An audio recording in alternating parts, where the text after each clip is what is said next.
நம்ம உடம்போட வலிமை ஜிம்மில் கிடைக்கும். ஆனால் நம்ம மனசோட வலிமை நம்ம வாழ்க்கை நமக்கு அடிக்கிற அடியில் தான் கிடைக்கும். கரெக்டுங்களா? இன்னைக்கு நம்ம மென்டலாக ஸ்ட்ராங் ஆகிறதுக்கு என்னென்ன ரூல்ஸ் இருக்கு அப்படின்றத தான் பார்க்க போகிறோம். இந்த வீடியோ கண்டிப்பாக யூஸ்ஃபுல்லாக இருக்க போகுது. ஸோ இதை சேவ் பண்ணி வச்சுக்கோங்க. உங்கள் ஃப்ரெண்ட்ஸ் அண்ட் ஃபேமிலிக்கு ஷேர் பண்ணுங்கள். பிடிச்சிருந்தா லைக் பண்ணுங்கள். முதல்ல எக்ஸ்பெக்டேஷன்ஸை வைக்கிறத நிறுத்தணும்.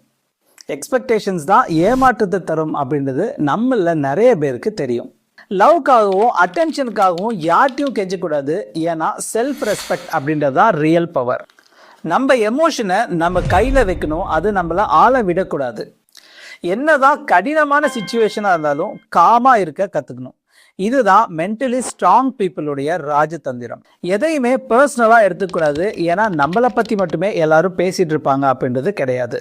கடினமான மக்கள்கிட்ட இருந்து விலகி போகிறது கோழைத்தனம் இல்லை, அது ஒரு செல்ஃப் கேர். ப்ராப்ளத்தை மட்டும் பார்த்துட்டு இருக்காம அதுக்கான சொல்யூஷனை தேட ஆரம்பிக்கணும். நாமே நம்பலைன்னா நம்மளை யாரு நம்புவாங்க? ஏன்னா நம்பிக்கை இல்லாம ஸ்ட்ரென்த் கிடையாது. மென்டலி ஸ்ட்ராங் ஆகிறது ஒரு நாள் வேலையில, அது ஒரு டெசிஷன்.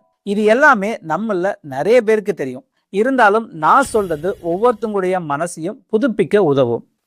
மறக்காம நம்ம நிர்ணய சேனலை ஃபாலோ பண்ணி சப்ஸ்கிரைப் பண்ணி வச்சுக்கோங்க. நன்றி.